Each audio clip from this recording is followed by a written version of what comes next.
يا قوم اتبعوا المرسلين اتبعوا من لا يسألكم أجرا وهم مهتدون.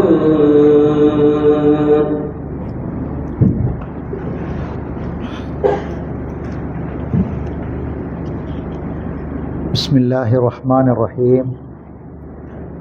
الحمد لله رب العالمين، والصلاة والسلام على أشرف الأنبياء والمرسلين نبينا محمد وعلى آله وأصحابه أجمعين. أما بعد. അള്ളാഹുവിൻ്റെ മഹത്തായ തൗഫീഖ് കൊണ്ട് പരിശുദ്ധ റമളാനിലെ നോമ്പ് മുഴുവനായി അനുഷ്ഠിക്കുകയും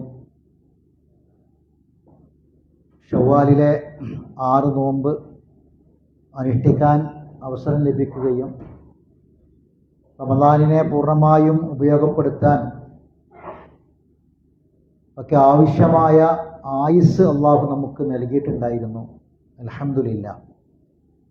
നമ്മൾ ചെയ്ത എല്ലാ അമലുകളും അള്ളാഹു കബൂൽ ചെയ്യുമാറാവട്ടെ. കാര്യമായി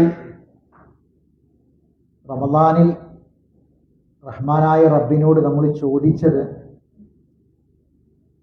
പരിശുദ്ധ ഖുർആൻ പഠിക്കുന്ന ഒരു വ്യക്തിയാണ് ഞാൻ എന്ന അമലിനെ മുൻനിർത്തി തവസ്സുൽ ചെയ്തുകൊണ്ട് നമ്മൾ ചോദിച്ചത് മരണം വരെ ഖുർആൻ പഠിക്കുന്ന ഒരാളാവാനുള്ള മഹാഭാഗ്യത്തിന് വേണ്ടിയാണ്. അള്ളാഹു കബൂൽ ചെയ്യുമാറാവട്ടെ. സൂറത്ത് യാസീനിലെ 20-21 ആയത്തുകളുടെ ആവർത്തിച്ചുള്ള പാരായണവും ആ ആയത്തിൻ്റെ അർത്ഥവുമൊക്കെയാണ് കഴിഞ്ഞ ക്ലാസ്സിൽ നമ്മൾ പറഞ്ഞ് അവസാനിപ്പിച്ചത്. അതിനുശേഷം അതിൻ്റെ ആ വിശദീകരണവുമായി ബന്ധപ്പെട്ട് ചില കാര്യങ്ങൾ നമ്മൾ പറഞ്ഞു വെച്ചിരുന്നു അല്ലേ? എന്തായിരുന്നു അത്?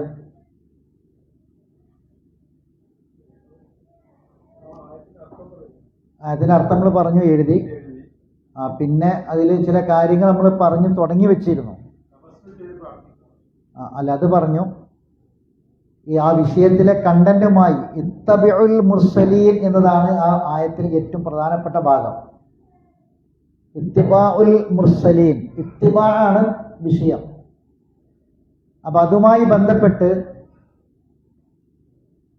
ഒരു വളരെ ഗൗരവകരമായ ഒരു പഠനം നമ്മൾ നടത്തേണ്ടതുണ്ടെന്ന് ഞാൻ പറഞ്ഞിരുന്നു. ഇത്തിബാ എന്ന് പറഞ്ഞാൽ ഫോളോ ചെയ്യൽ. നമ്മൾ എന്തിനെ പിന്തുടരണം? അത് പരിശുദ്ധ ഖുർആനിൽ അല്ലാഹു തആല 9 കാര്യങ്ങളെ ഇത്തിബാ ചെയ്യണം എന്ന് പറഞ്ഞിട്ടുണ്ട്. ഫോളോ ചെയ്യണം 9 കാര്യങ്ങൾ. കാര്യങ്ങൾ പറഞ്ഞിട്ടുണ്ടാവില്ല. അതോടൊപ്പം ലാ തത്തബിഅ, നിങ്ങൾ ഒരിക്കലും പിൻപറ്റരുത്, ഫോളോ ചെയ്യരുത് ജീവിതത്തിൽ എന്ന് പറഞ്ഞ കാര്യങ്ങൾ പ്രധാനമായും 6 കാര്യങ്ങൾ ഉണ്ടെന്ന് പറഞ്ഞിരുന്നു. 6 കാര്യം. ആ 6 കാര്യത്തിൽ തന്നെ 1ഉം 3ഉം അതിൻ്റെ ഉപവിഭാഗങ്ങളായി 8 കാര്യങ്ങളും 6 കാര്യങ്ങളും വേറെ ഉണ്ടെന്ന് പറഞ്ഞിരുന്നു. ഇതൊക്കെ ഖുർആന്റെ അടിസ്ഥാനത്തിലാണ് പറഞ്ഞത് കേട്ടോ. അപ്പൊ ആദ്യം നമ്മൾ നോക്കാൻ പോകുന്നത് ഖുർആനിൽ പറഞ്ഞ ലാ തത്തബിഅ. എഴുതിക്കോളൂ ഹെഡിങ്. ലാ തത്തബിഅ, നിങ്ങൾ ഒരിക്കലും നിങ്ങളുടെ ജീവിതത്തിൽ ഫോളോ ചെയ്യരുത് എന്ന് പറഞ്ഞ കാര്യങ്ങൾ. ലാ തത്തബിഅ.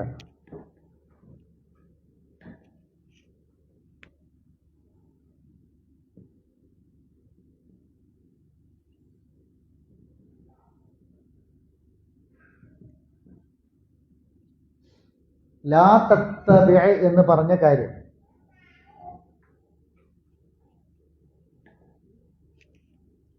അതിൽ ഒന്ന്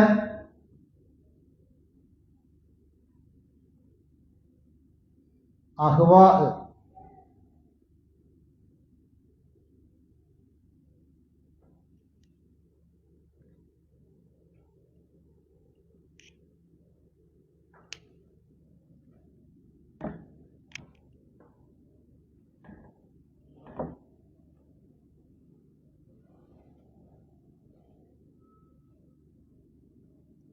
അഹ്വാ എന്ന് പറഞ്ഞാൽ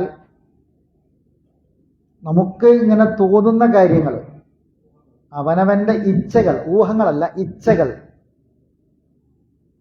ഇച്ഛകൾ എന്ന് മലയാളത്തിൽ പറയും. എന്ന് പറഞ്ഞാൽ അവനവന്റെ ഇഷ്ടങ്ങളും അവനവന്റെ അഭിരുചികളും അവനവന്റെ തീരുമാനങ്ങളും, ആഗ്രഹങ്ങളല്ല, അവനവന്റെ തീരുമാനം, അവനവന്റെ എന്താ പറയാ, നിലപാടുകൾ, സ്വന്തമായിട്ടുള്ള തീരുമാനങ്ങൾ, ഇതൊക്കെ എന്ത് അഹ്വാ എന്ന് പറഞ്ഞാൽ. മലയാളത്തിൽ ഒറ്റവാക്ക് ഇച്ഛകൾ എന്നാ പറയാ. ഇച്ഛകൾ, ഓരോരുത്തരുടെയും ഇച്ഛകൾ. ആ ഇച്ഛകളെ ഒരിക്കലും എന്ത് ചെയ്യാൻ പാടില്ല, നമ്മൾ ഇത്തിബായ് ചെയ്യാൻ പാടില്ല. എനിക്ക് മനസ്സിലാകണ്ടെന്ന് എനിക്കറിയില്ല. അതായത് ഒരു മുഅ്മിനായ മനുഷ്യൻ അവനൊരു യാത്രയാണ്. ജീവിതം എന്ന് പറഞ്ഞത് എന്താ? ഒരു യാത്രയാണ്. ആ യാത്രയിൽ ആ യാത്ര ചെന്ന് അവസാനിക്കുന്നത് മരണത്തിലാണ്. അതിനുശേഷമുള്ള അവന്റെ മുടക്കമില്ലാത്ത, നിന്നുപോകാത്ത, അവസാനിക്കാത്ത യാത്രയുണ്ട്. അതിൽ പ്രയാസം വരാതിരിക്കണമെങ്കിൽ ഈ യാത്രയിൽ അവൻ ഏതൊക്കെ വഴി പോകാം, എന്തിൻ്റെയൊക്കെ പിന്നാലെ പോകാം, എന്തിൻ്റെയൊക്കെ പിന്നാലെ പോകാൻ പാടില്ല. അതാണ് വിഷയം. വളരെ ഗൗരവകരമായ കാര്യമാണ്. ഒരുപക്ഷെ ഇത് അറിയാത്തത് കൊണ്ടോ പഠിക്കാത്തത് കൊണ്ടോ, അല്ലെങ്കിൽ അറിഞ്ഞിട്ടും പഠിച്ചിട്ടും നമ്മളെക്കൊണ്ട് മാറ്റം വരുത്താൻ കഴിയാത്തത് കൊണ്ടോ നമുക്ക് വലിയ പ്രശ്നം ഉണ്ടാക്കുന്ന ഒരു വിഷയമാണ്. മനസ്സിലായില്ലേ? ഈ അഹ്വാ ഖുർആനിൽ 8 തരത്തിൽ പറയുന്നുണ്ട്, 8 കാര്യങ്ങൾ പറയുന്നുണ്ട്. ആ 8 കാര്യങ്ങളിൽ നിങ്ങൾ ഇച്ഛകളെ, അഹ്വാകളെ പിൻപറ്റരുത് എന്ന് പറയുന്നുണ്ട്. അതിൽ ഒന്ന്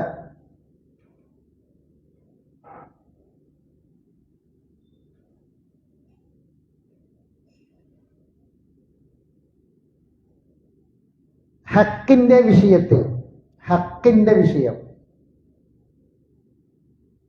ഒന്നാമത്തെ കാര്യം അതാണ്. ഹക്കാണ്. അതാണ് ഹക്ക് എന്ന് പറഞ്ഞാൽ സത്യമാണ്. ഒരു ഖുർആൻ എടുത്താണ്, ഒരു ഖുർആൻ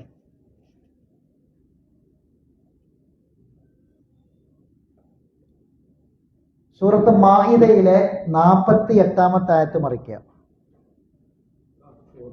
5-ാമത്തെ സൂറത്ത്, സൂറത്ത് മാഇദ, അതിലെ 48-ാമത്തെ ആയത്ത്, 5-48.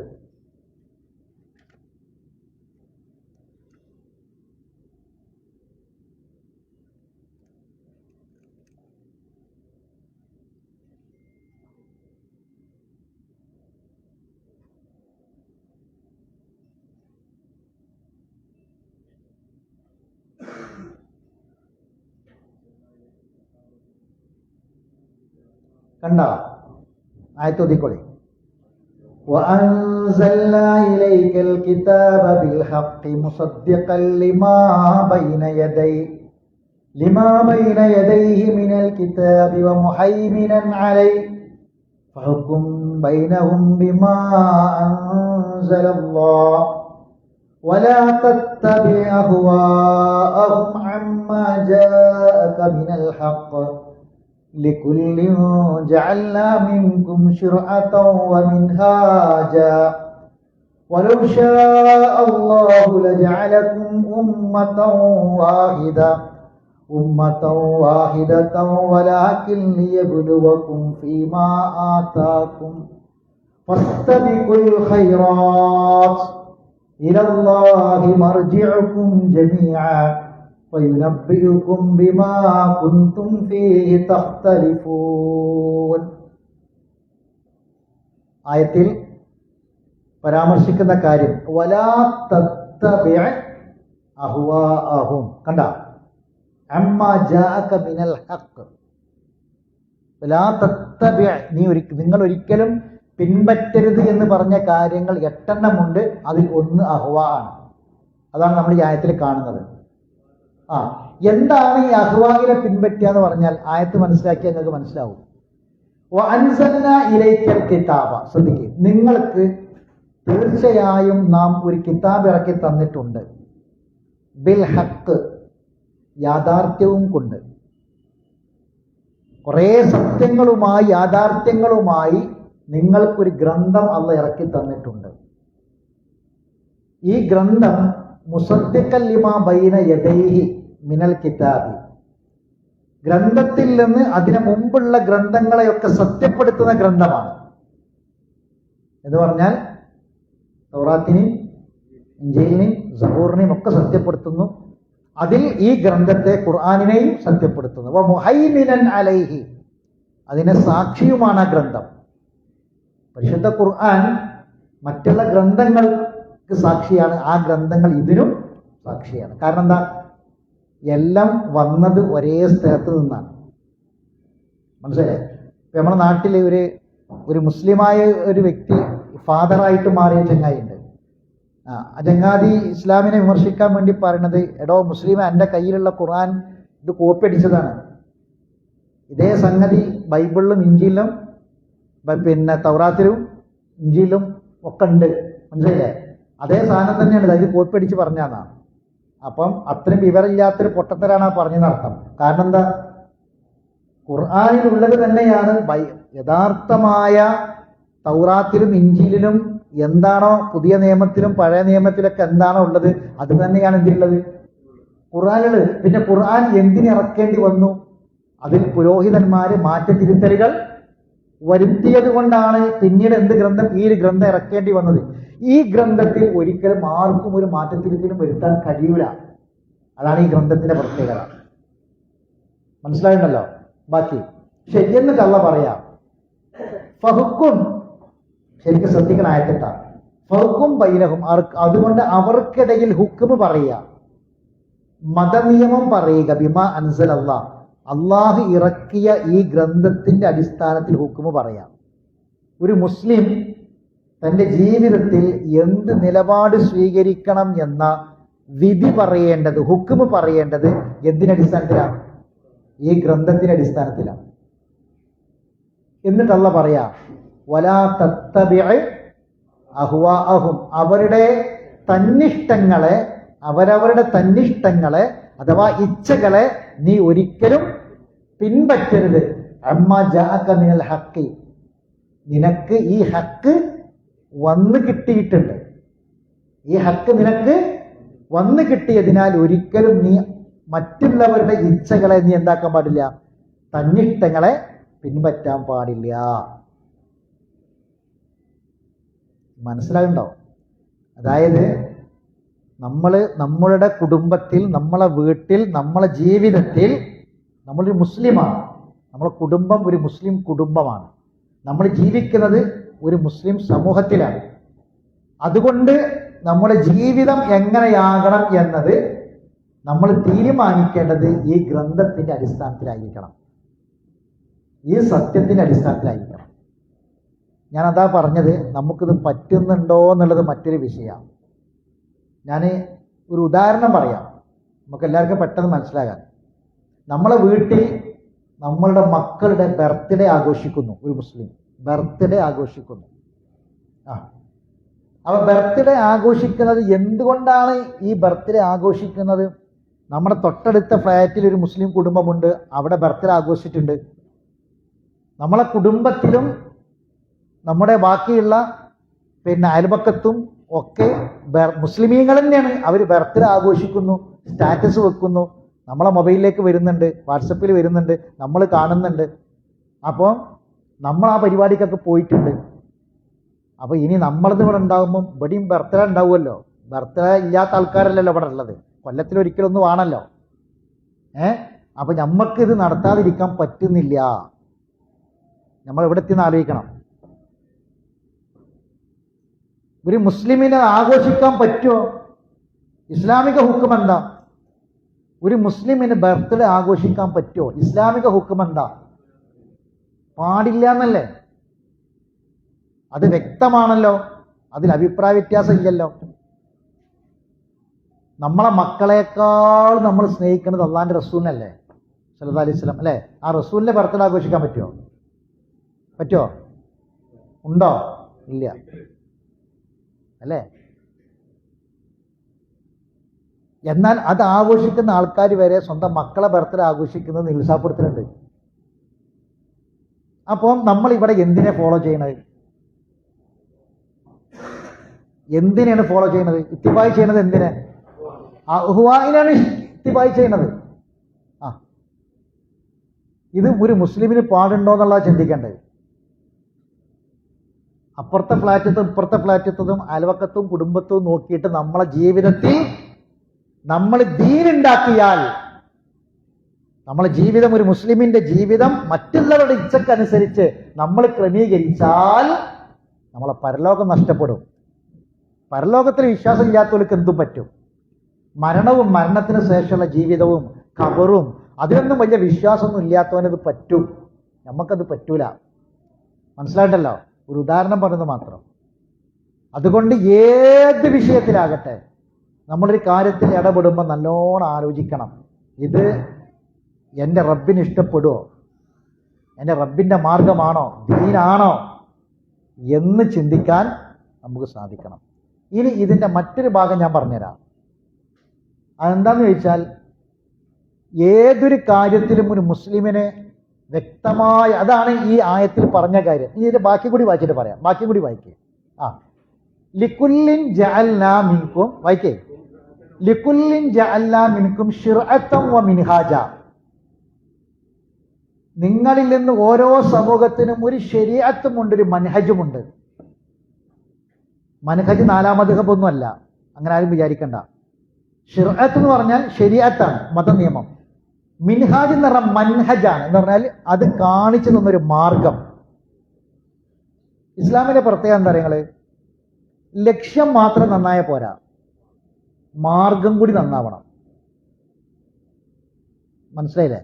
ഇപ്പൊ നമുക്ക് ഒരു ലക്ഷ്യം, ആ ലക്ഷ്യത്തിലേക്ക് വേണമെങ്കിൽ വിമാനത്തിലും പോകാം, കാറിലും പോകാം, കടൽ വഴിക്കുമ്പോൾ ഒക്കെ പോകാം.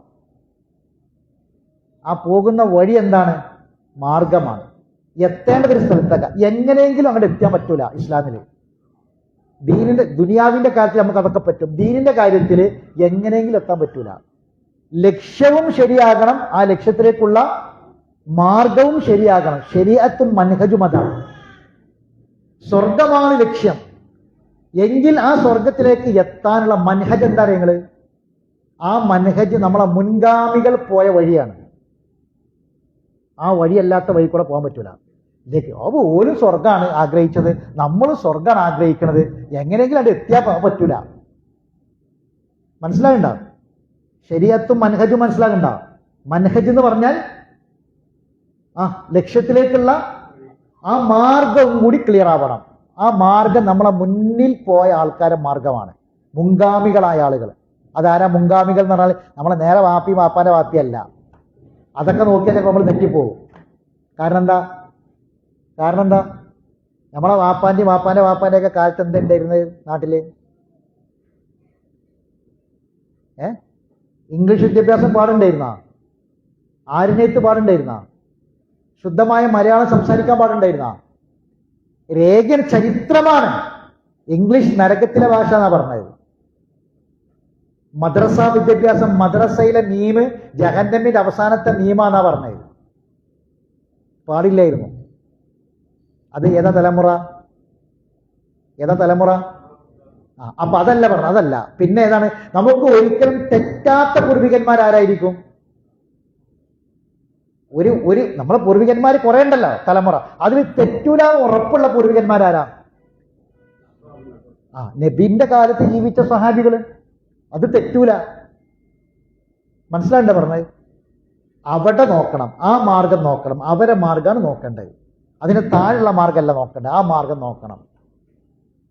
അത് ഏത് വിഷയത്തിലും അങ്ങനെയാണ്. ഇത് ഖുർആന്റെ ആയത്താണ്. ശിർഅത്തൻ വ മിൻഹാജ. ബാക്കി വലൗ ഷാ അല്ലാഹു ലജഅലക്കും ഉമ്മത്തൻ വാഹിദ. അള്ളാഹ് ഉദ്ദേശിച്ചാൽ നിങ്ങളെല്ലാവരും ഒറ്റ സമൂഹമാക്കി മാറ്റാൻ ഒരു പണി അള്ളാഹ്ക്കില്ല. മുസ്ലിം സമുദായം ഒരൊറ്റ സമുദായം, ഭിന്നിപ്പില്ലാത്തൊരു സമുദായം ആകണം നമുക്കെല്ലാവർക്കും ആഗ്രഹം ഉണ്ടോ? വർത്തനല്ലേ ഉള്ളത്? മുസ്ലിം സമുദായത്തിൽ ഭിന്നിപ്പില്ല, ഗ്രൂപ്പുകളില്ല. മുസ്ലിം സമുദായം ഒരൊറ്റ സമുദായം ആകണമെന്ന് ആഗ്രഹമില്ലാത്ത ആരെയുണ്ടോ? ഉണ്ടോ? അങ്ങനെ ആക്കാൻ അള്ള വിചാരിച്ചാൽ വല്ല ബുദ്ധിമുട്ടുണ്ടോ? ഉണ്ടോ? ഈ ആയത്ത് ശരിക്കും നോട്ട് ചെയ്ത് വെക്കണം കേട്ടോ. വലൗ ഷാ അല്ലാഹു ലജഅലക്കും ഉമ്മത്തൻ വാഹിദ. നിങ്ങൾക്ക് എല്ലാവർക്കും ഇതിന് അർത്ഥം മനസ്സിലാവും. അള്ള ഉദ്ദേശിച്ചിരുന്നുവെങ്കിൽ നിങ്ങളെ ഒരൊറ്റ സമൂഹമാക്കും എന്ന് പറഞ്ഞാൽ ഭിന്നിപ്പില്ലാത്ത, അഭിപ്രായ വ്യത്യാസം ഇല്ലാത്ത, ഗ്രൂപ്പുകളില്ലാത്ത ഒരൊറ്റ സമൂഹമാക്കും അല്ലെ? പിന്നെ എന്താ ആക്കാത്തത്? എന്താ ആക്കാത്തത്? ബാക്കി വായിച്ചോക്ക്. അള്ള പറയാം, മറുപടി അള്ള പറയണ്ടേ? വലാകിൻ, എന്നാൽ കേട്ടോളി. എന്തിനാറിയാം? അല്ലെ യബുലുവക്കും, നിങ്ങളെ പരീക്ഷിക്കാനാ. ഫീമ ആത്താക്കും, നിങ്ങൾക്ക് തന്ന കാര്യമുണ്ട്, രണ്ടെണ്ണം ഉണ്ട് തന്നത്. ആത്താക്കും റസൂൽ വഹുദു, നിങ്ങൾക്ക് തന്ന ഖുർആനും സുന്നത്തിനും നിങ്ങളെ പരീക്ഷിക്കാനാണ്. അതാര് ശരിക്കും പഠിച്ച് മനസ്സിലാക്കിയിട്ട് പിൻപറ്റുമെന്ന് നിങ്ങളെ പരീക്ഷിക്കാനാണ് അള്ള എന്താക്കിയത്. ഈ ഭിന്നിപ്പ് നിങ്ങൾക്കിടയിൽ ഉണ്ടാക്കി വെച്ചത് ആര്? അള്ളാഹു. മനസ്സിലായണ്ട പറഞ്ഞത്? ലിയബുലക്കും ഫീമ ആത്താക്കും. ബാക്കി ഫസ്തബിക്കുൽ, അതുകൊണ്ട് നിങ്ങൾ ഹൈറാത്തിൽ മത്സരിച്ച് മുന്നേറിക്കോളി. ഏതാ ഹൈറാത്ത്? ഏറ്റവും വലിയ ഹൈറ ഏതാ? ഖുർആൻ പഠിച്ചോളി, അതിന് മുന്നേറിക്കോളി. ഫസ്തബിക്കുൽ ഹൈറാത്ത്. എന്താ കാരണം? ഇലല്ലാഹി മർജിഉക്കും. നിങ്ങളെല്ലാവരും ഇങ്ങോട്ടാ മടങ്ങി വരാനുള്ളത്. നിങ്ങളെല്ലാവരും, നിങ്ങൾ എങ്ങനെ നേരമില്ല എന്ന് പറഞ്ഞ് ഓടിയാലും, നിങ്ങൾ എന്ത് കാരണം പറഞ്ഞാലും എവിടുക്കാൻ മടങ്ങി വരാനുള്ളത്? അള്ളാഹുവിന്റെ അടുക്കലേക്ക്. അള്ളാഹ് ആരാ? ഖബീറാണ്, ബസീറാണ്. സൂക്ഷ്മമായി കാണുന്നവനും അറിയുന്നവനുമാണ്. അവിടെ വന്ന എന്താ പ്രശ്നം? ഫയുനബ്ബിഉക്കും ബിമാ കുൻതും ഫീഹി തഖ്തലിഫൂൻ. നിങ്ങൾ ഏതൊക്കെ കാര്യത്തിൽ ഭിന്നാഭിപ്രായക്കാരായിരുന്നു എന്ന കാര്യത്തെക്കുറിച്ച് നിങ്ങൾ അവൻ വിവരം അറിയിക്കും. അപ്പൊ എന്തായിരിക്കും ചോദ്യം ഉണ്ടാകുക? ഇപ്പൊ മുസ്ലിം സമൂഹത്തിൽ കുറെ പാർട്ടി വിഭാഗമൊക്കെ ഇല്ലേ? ഏതോ ഒന്ന് സത്യല്ലേ? ഏതോ ഒന്ന് സത്യല്ലേ? ആണ്. ആ സത്യം ഇവിടെ ഉള്ളത് അല്ലേ? അപ്പൊ ഇത് ആരൊക്കെ എടുത്തു, ആരൊക്കെ പഠിച്ചു, ആരൊക്കെ മറച്ചു നോക്കി എന്ന് അള്ള പരീക്ഷിക്കാണ്. ഇത് പഠിക്കണോന് തെറ്റൂല. കാരണം ഇത് കാണുകയാണ്, ഖുർആനിൽ ഇത് കാണുക, ആയത്ത് കാണുകയാണ്, ഇത് നോക്കി പഠിക്കുകയാണ്. പഠിക്കണോന് തെറ്റൂല. പിന്നെ ആർക്കാ തെറ്ററിയോ? അഹ്വാഇനെ പിന്തുടരണം, തന്നിഷ്ടങ്ങളെ പിന്തുടർന്ന് പോണവനാ തെറ്റ് അനുഭവിക്കുക. ഈ ഹക്ക് എന്താന്ന് നോക്കി കണ്ട് പഠിക്കണവന് പ്രശ്നം ഉണ്ടാവില്ല. ഞാൻ പറഞ്ഞ മനസ്സിലായില്ലേ? ഇവിടെ ഇപ്പം നിങ്ങളിത് പഠിക്കണോണ്ടുള്ള സൗകര്യം എന്താ? നിങ്ങൾക്ക് എന്ത് സംശയം ഉണ്ടെങ്കിലും ഇവിടെ ചോദിക്കാം. നിങ്ങൾക്ക് എന്ത് സംശയങ്ങൾ ഉണ്ടെങ്കിലും എന്ത് ചെയ്യാം?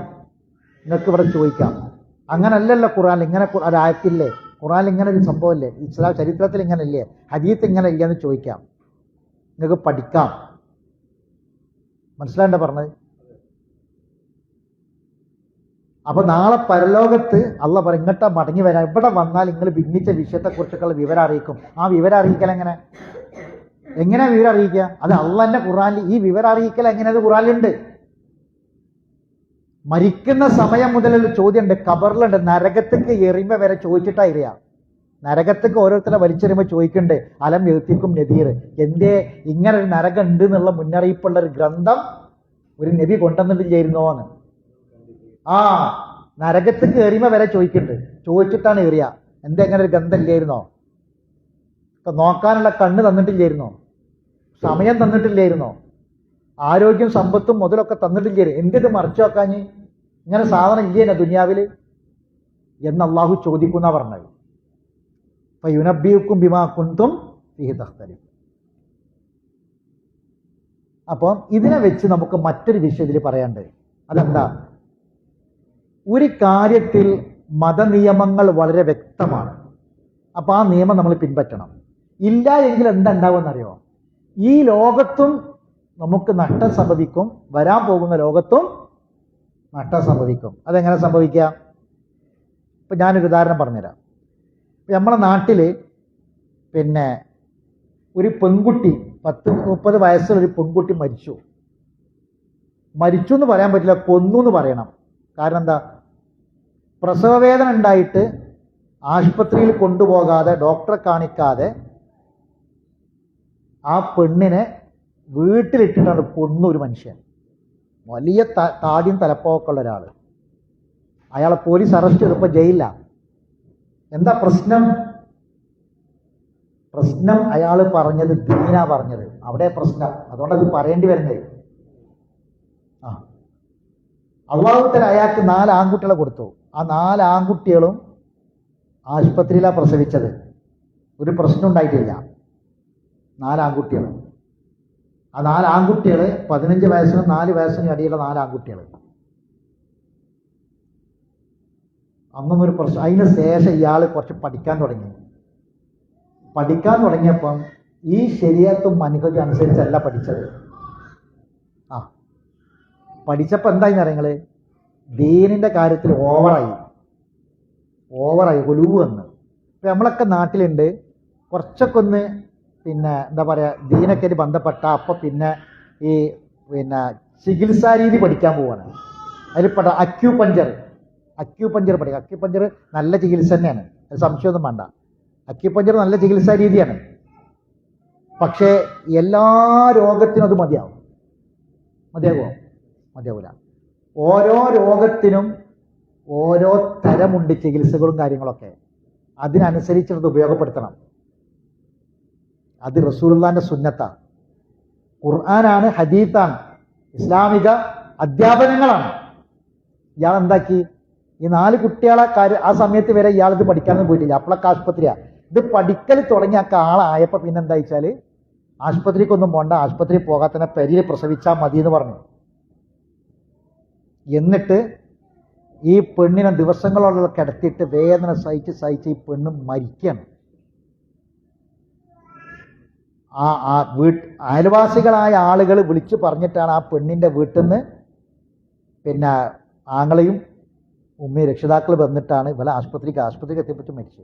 ഈ പെണ്ണിന്റെ മയ്യത്ത് കുളിപ്പിച്ച സ്ത്രീകൾ പറഞ്ഞെന്താ അറിയോ, മയ്യത്ത് കുളിപ്പിച്ചവർ പറയാണ്, പിന്നെ ഈ പെണ്ണിന്റെ സ്വകാര്യ ഭാഗങ്ങളിൽ പൊള്ളിയതടക്കമുള്ള പരീക്ഷണങ്ങൾ നടത്തിയതിന് അടയാളങ്ങൾ അമ്പാടുണ്ടെന്നാണ്.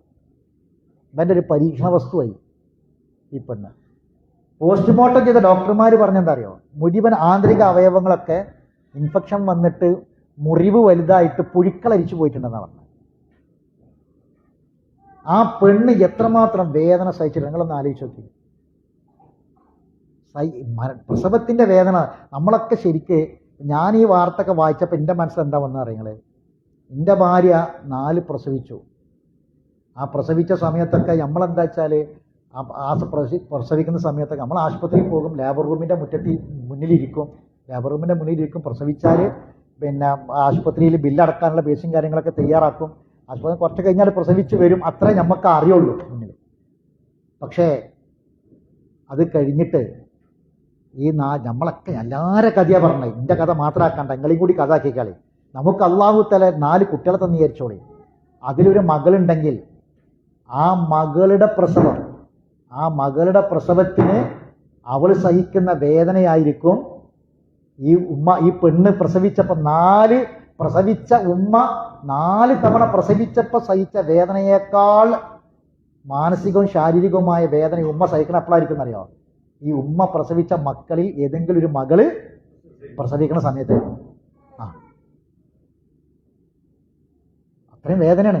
എൻ്റെ മകളെ ആശുപത്രി ലേബർ റൂമിൽ രാവിലെ കൊണ്ടുപോയിട്ട് വൈകുന്നേരം അവൾ പ്രസവിക്കണത്. രാവിലെ കൊണ്ടുപോയിട്ട് പിന്നെ ഇടയ്ക്കിടയ്ക്ക് ഭാര്യനെ ലേബർ റൂമിലേക്ക് വിളിപ്പിക്കും ഡോക്ടർമാർ. എന്നിട്ട് പിന്നെ പോയിട്ട് അവളുകൊണ്ട് പുറത്ത് വരുമ്പോൾ നിറകണ്ണുകൂടെ വരിക. എന്നിട്ട് അവൾ പറയും, കാണാൻ കഴിയണില്ല കേട്ടോ, വേദന സഹിക്കണേ കാണാൻ പറ്റണില്ല എന്ന് പറഞ്ഞ കാര്യം. അത് കാര്യങ്ങൾ നമ്മളും കരയും.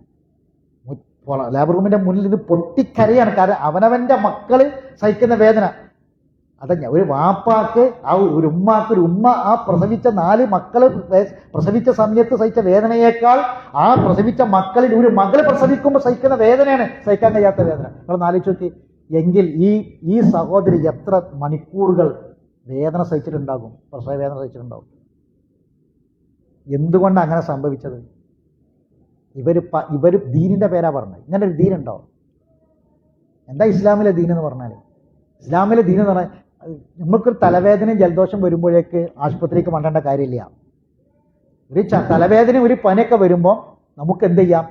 ഇസ്ലാം പറഞ്ഞിട്ടുള്ള നബിന്റെ ചികിത്സാ രീതി ഉണ്ട്. തേൻ ഉപയോഗിക്കാം. തേന് ഖുർആനിൽ ഷിഫ എന്നാ പറഞ്ഞത്. ഷിഫാഉ ലിന്നാസ്, എല്ലാ ജനങ്ങൾക്കും ഷിഫ. അപ്പൊ തേൻ ഉപയോഗിക്കാം, കരിഞ്ചീരകം ഉപയോഗിക്കാം. ഇതൊക്കെ ചെറിയ ചെറിയ റസൂലുള്ള ഉപയോഗിച്ച സാധനങ്ങളൊക്കെ ഉപയോഗിച്ച് നോക്കാം. പിന്നെ ഈ ചെറുതാവട്ടെ വലുതാവട്ടെ പ്രാർത്ഥന, ദിക്റുകൾ, റുഖിയകൾ ചെയ്യാം.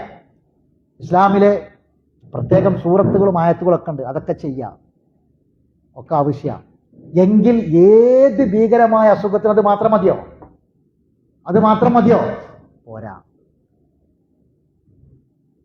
എത്ര നബി സല്ലല്ലാഹു അലൈഹി വസല്ലമയുടെ അടുക്കൽ ഈ നബിന്റെ ചികിത്സയും കാര്യങ്ങളൊക്കെ പഠിച്ചപ്പോൾ ഈ റുഖിയയും ഇതൊക്കെ പഠിച്ച, ഖുർആന്റെ ചികിത്സയൊക്കെ പഠിച്ച സഹാബികളെ, അറാബികൾ, ഒരു കൂട്ടം അറാബികൾ വന്നിട്ട് നബിനോട് ചോദിക്കുക, നബിയെ ഇനിയിപ്പം ഞങ്ങൾ രോഗമൊക്കെ വന്നാൽ ചികിത്സിക്കണമെന്ന്. എന്താ ചോദ്യം? രോഗം വന്നാൽ ആരാ ചോദിക്കണത്? അറാബികൾ. റസൂല് ആരെ വിളിച്ചതെന്ന് അറിയങ്ങള്? യാ ഇബാദല്ലാ എന്നാ വിളിച്ചത്, മറുപടി കൊടുക്കാൻ. അറാബികളല്ല വിളിച്ചത്, വന്നത് അറാബികളാ ചോദിച്ചത്. റസൂലുള്ള മറുപടി കൊടുക്കണം, യാ ഇബാദല്ലാ തദാവൂ, അള്ളാന്റെ അടിമകളെ രോഗത്തിനെ ചികിത്സിക്കണം, ചികിത്സിക്കാതിരിക്കരുത്, പ്രാർത്ഥിക്കണം, ദുആ ചെയ്യണം, ഒക്കെ വേണം. അതിന്റെ കൂടെ എന്ത് വേണം? ചികിത്സിക്കണം. എന്നിട്ട് റസൂലുള്ള പറഞ്ഞു, എല്ലാ രോഗത്തിനും ചികിത്സയുണ്ട്, ഷിഫയുണ്ട്, ഒരു രോഗത്തിന് ഒഴികെ. അത് രോഗമല്ല, അതേതാ? അൽ ഹറം, വാർദ്ധക്യം. വാർദ്ധക്യം എന്നുള്ളത് എന്തല്ല? ഒരു രോഗമല്ല, അതിന് മരുന്നില്ല. വയസ്സായ ആൾക്കാർക്കുള്ള അസുഖം ഉണ്ടല്ല, മുട്ടുകാല് വേദന, കൈകാല് വേദന, ഓരെങ്കിലും ചെറുപ്പക്കാരന്മാര് നടക്കാനും ഓടാനും മരുന്ന് കുടിച്ചിട്ട് കാര്യമൊന്നുമില്ല. അതെന്താണ്? വയസ്സായ പിന്നെ ഇനി കുറച്ച് എണ്ണയും കൊയമ്പും ദിക്കറും ദുആയൊക്കെയായിട്ട് കഴിച്ചു കൂട്ടുക, അത്രേ ഉള്ളൂ. അതിന് വേറെ വാർദ്ധക്യത്തിൽ യുവത്വത്തിലേക്ക് പോകാനുള്ള മരുന്നൊന്നും വേറില്ല. അത് ഒഴികെ ബാക്കി എല്ലാ രോഗത്തിനും എന്തുണ്ട്? ചികിത്സയുണ്ട്, മരുന്നുണ്ട്, ചികിത്സിക്കണം എന്ന് റസൂലുള്ള പറഞ്ഞു. ഇസ്ലാമിലെ ആദ്യത്തെ ഡോക്ടർ ആരാ നിങ്ങള്? ഇസ്ലാമിലെ ആദ്യത്തെ ഡോക്ടർ ആരറിയാം? അതൊരു ആദ്യത്തെ നെയ്സും കൂടി, ഒരു പെണ്ണ. ഇസ്ലാമിലെ ആദ്യത്തെ ഡോക്ടർ ഒരു പെണ്ണ, ആദ്യത്തെ നെയ്സും. അവരുടെ പേരെന്താ അറിയോ? റുഫൈദത്തുൽ അസ്ലമിയ എന്ന. എന്താ പേര്? റുഫൈദത്തുൽ അസ്ലമിയ എന്ന സ്വഹാബി വനിതയാണ് ഇസ്ലാമിലെ ആദ്യത്തെ ഡോക്ടറും ആദ്യത്തെ നെയ്സും. റുഫൈദത്തുൽ അസ്ലമിയ. അവരാണ്, അവർക്ക് മദീനത്തെ പള്ളിയിൽ റസൂലുള്ളാഹി സ്വല്ലല്ലാഹു അലൈഹി വസല്ലം ടെന്റ് കെട്ടിക്കൊടുത്തു. മദീനത്തെ പള്ളിയിൽ ഇതിനറിയോ? സർജറി നടത്താൻ. അമലിയത്തുൻ ജിറാഹിയ സർജറിയാണ്. സർജറി വേണ്ട രോഗങ്ങൾക്ക് സർജറി നടത്താൻ. ഹുനൈനിലും ഹന്തക്കിലൊക്കെ പരിക്ക് പറ്റിയിട്ട്, കയ്യും കാലൊക്കെ പൊട്ടിയിട്ട് പരിക്ക് പറ്റിയവർക്ക് ചികിത്സ നടത്താൻ വേണ്ടിയിട്ട് അവരെ മരുന്ന് വെച്ച് കെട്ടാനും, അവരുടെ മുറിഞ്ഞുപോയ എല്ലുകൾ കൂട്ടിച്ചേർക്കാനും, ബാക്കിയുള്ള പരിക്കുകൾ പറ്റിയവർക്കൊക്കെ ചികിത്സിക്കാൻ വേണ്ടിയിട്ട് ഒരു ടെന്റ് റസൂൽ എവിടെ കെട്ടിക്കൊടുത്തു? മസ്ജിദ് നബവിയിൽ കെട്ടിക്കൊടുത്തു. ഇതൊക്കെ ഇസ്ലാമിക അധ്യാപന. ഇതാണ് ഈ വിഷയത്തിലുള്ള ശരീഅത്തും മൻഹജും. ഇത് വിട്ടിട്ടാണ് ഇന്ന് എന്ത് ചെയ്യണത്? ഇത് സാധാരണക്കാരല്ല പോണത്, കുറച്ച് ദീൻ അറിയുന്നവർ, മതം അറിയുന്നവർ എന്നുള്ള ആൾക്കാരാണ് ഈ അബദ്ധത്തിൽ ചെന്ന് ചാടുന്നത്. ഇനി ഈ പെണ്ണിന്, ഈ 4 ആൺകുട്ടിക്ക് ശേഷം ഒരു പെൺകുട്ടി ജനിച്ചിരുന്നു. ആ പെൺകുട്ടി മരിച്ചു, ചെറുപ്പത്തിലേ മരിച്ചു. അതിന്റെ കാരണം എന്താ വെച്ചാൽ, അന്ന് ഇയാൾ ഇത് പഠിച്ചു തുടങ്ങിയ സമയമാണ്. ഈ കുട്ടിക്ക് ശരിക്കുള്ള മരുന്ന് ചികിത്സ കൊടുത്തില്ല. അങ്ങനെ ആ കുട്ടി, ഒരു പെൺകുട്ടി മരിച്ചു പോയിക്കണം ഇയാൾക്ക്. അന്ന് ഇയാളെ പിടിച്ച് അറസ്റ്റ് ചെയ്യണമായിരുന്നു, അല്ലെങ്കിൽ ഈ പെണ്ണ് മരിക്കൂലായിരുന്നു. അപ്പൊ ഞാൻ പറഞ്ഞു വരുന്നത്, അവനവന് തോന്നുന്ന ഇച്ഛകളെ പിൻപറ്റിയാൽ, അവനവന്റെ തന്നിഷ്ടങ്ങളെ പിൻപറ്റിയാൽ ഇഹലോകവും പരലോകവും നഷ്ടപ്പെട്ടു പോകും. അതുകൊണ്ട് ആരെ ഇത്തിബായി ചെയ്യണം, എന്തിനെ ഇത്തിബായി ചെയ്യണം, എന്തിനെ ഇത്തിബായി ചെയ്യാൻ പാടില്ല, അത് വ്യക്തമായി നമ്മൾ പഠിക്കേണ്ട വിഷയമാണ്, മനസ്സിലാക്കേണ്ട വിഷയമാണ്. അപ്പൊ ഇൻഷാ അല്ലാഹ് ഇതിന്റെ ബാക്കി കാര്യങ്ങൾ അടുത്ത ക്ലാസ്സിൽ നമുക്ക് പഠിക്കാം. അല്ലാഹു സുബ്ഹാനഹു വ തആല നമുക്ക് എല്ലാവർക്കും ദീർഘായുസ്സും ആഫിയത്തും പ്രദാനം ചെയ്യട്ടെ. അറിവില്ലായ്മ പോലെ വന്നുപോയ തെറ്റുകുറ്റങ്ങൾ അള്ളാഹു വിട്ടുപുറത്ത് മാഫാക്കി തരട്ടെ. മരണപ്പെട്ടവർക്ക് അള്ളാഹു മഗ്ഫിറത്തും റഹ്മത്തും പ്രദാനം ചെയ്യുമാറാവട്ടെ. അള്ളാഹു സുബ്ഹാനഹു വ തആല നമ്മുടെ എല്ലാ നല്ല മുറാദുകളും മനസ്സിലാക്കി തരട്ടെ. ശരീരത്തിന് അള്ളാഹു ആഫിയത്തും ആരോഗ്യവും പ്രദാനം ചെയ്യട്ടെ. മരണം വരെ അള്ളാഹിന്റെ കലാമ് പഠിക്കാനുള്ള ഈ ഇഷ്ടവും, അള്ളാഹുവിന്റെ കലാമിനോടുള്ള ഈ സ്നേഹവും അള്ളാഹു മരണം വരെ നേരത്തെ തരുമാറാവട്ടെ. അള്ളാഹു സുബ്ഹാനഹു വ തആല സ്വർഗത്തിലേക്കുള്ള വഴിയിൽ നിന്ന് മാറാതെ സഞ്ചരിക്കാനുള്ള, ഖുർആനിനെ ഇത്തിബായി ചെയ്യാനുള്ള തൗഫീഖ് നൽകി അള്ളാഹു നമ്മെ അനുഗ്രഹിക്കുമാറാവട്ടെ. റബ്ബനാ തഖബ്ബൽ മിന്നാ ഇന്നക അന്ത സമീഉൽ അലീം വതുബ് അലൈനാ ഇന്നക അന്ത തവ്വാബുർ റഹീം وآخر دعوانا أن الحمد لله رب العالمين. سبحانك اللهم وبحمدك أشهد أن لا إله إلا أنت أستغفرك وأتوب إليك.